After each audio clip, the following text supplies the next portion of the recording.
The Montgomery College Smithsonian Faculty Fellowship Program is a unique collaboration between the Paul Peck Humanities Institute and Smithsonian's Office of Educational Technology.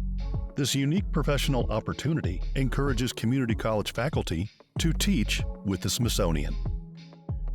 Dr. Lizz Fillion is an associate professor of psychology at the Rockville campus. She earned a PhD from Ohio University with a research focus on social cognition and motivation, and taught at Ohio University, Minnesota State University, and Saginaw Valley State University prior to joining MC.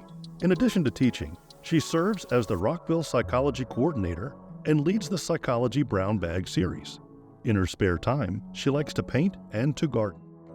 So I'll be talking about the project that I led my class through, where we were unpacking inequality. So we were using Smithsonian Museums to explore the psychology of racism and inequity in the United States in particular.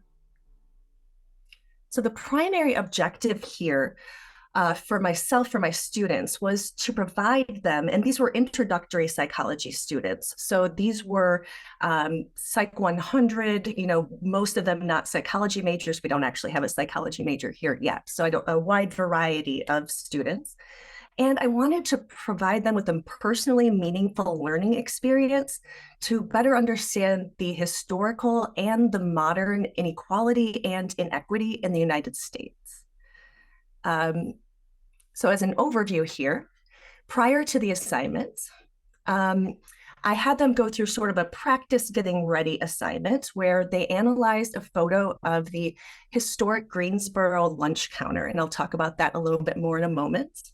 And that kind of got us primed for the main museum visit assignment, in which they visited to the museum, selected any object that has personal relevance to them, something that caught their attention or somehow connected to themselves, and analyze its implications for modern US inequities.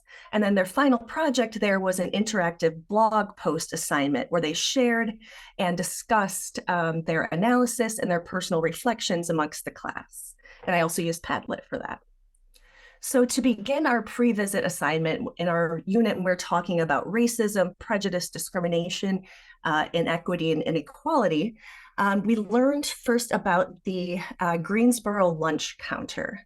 I'll just briefly give sort of the information they were given. So in 1960, 4 African-American college students sat down at a whites-only lunch counter. It was a Woolworth store in Greensboro, North Carolina. So that's why they call it the Greensboro lunch counter.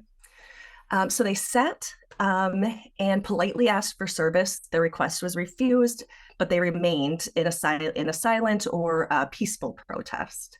And then in the 6 months that followed, hundreds joined the protest, and it really helped to ignite a youth-led movement to challenge racial inequality throughout the South. And so I chose this in particular because it was a youth-led movement. I think that would be something most of our students could relate to and thinking, wow, someone similar to me could incite something like this. So they learned about this, and then they were shown a photograph of the exhibit in the museum. So this is what they're shown, and they were asked to analyze it using the See, Think, Wonder technique.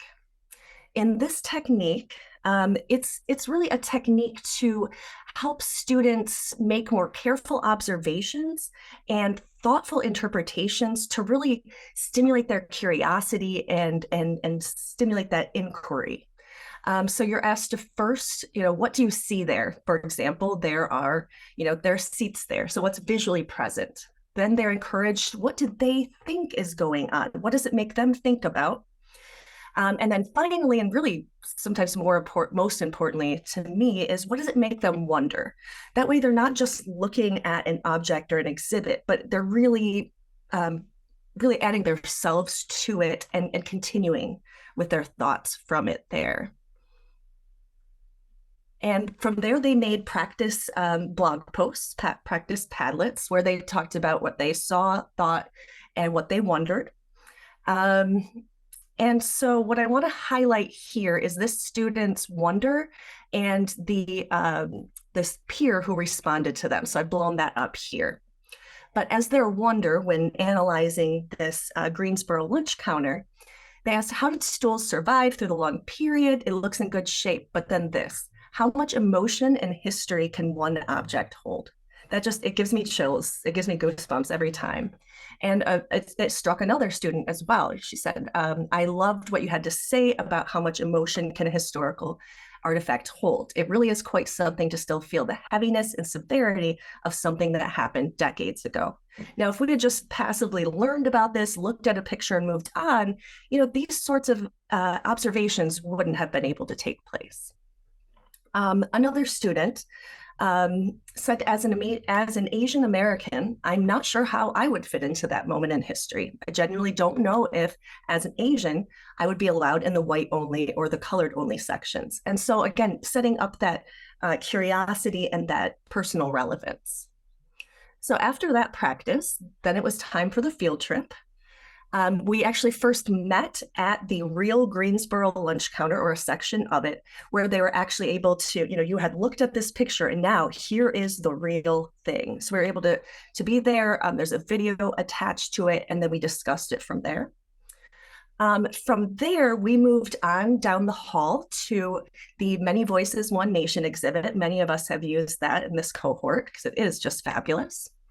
And without going through a whole explanation, this is what the Smithsonian offers about this exhibit. And part of it is, in creating the new nation, early leaders envisioned a country that promised opportunity and freedom, but only for some.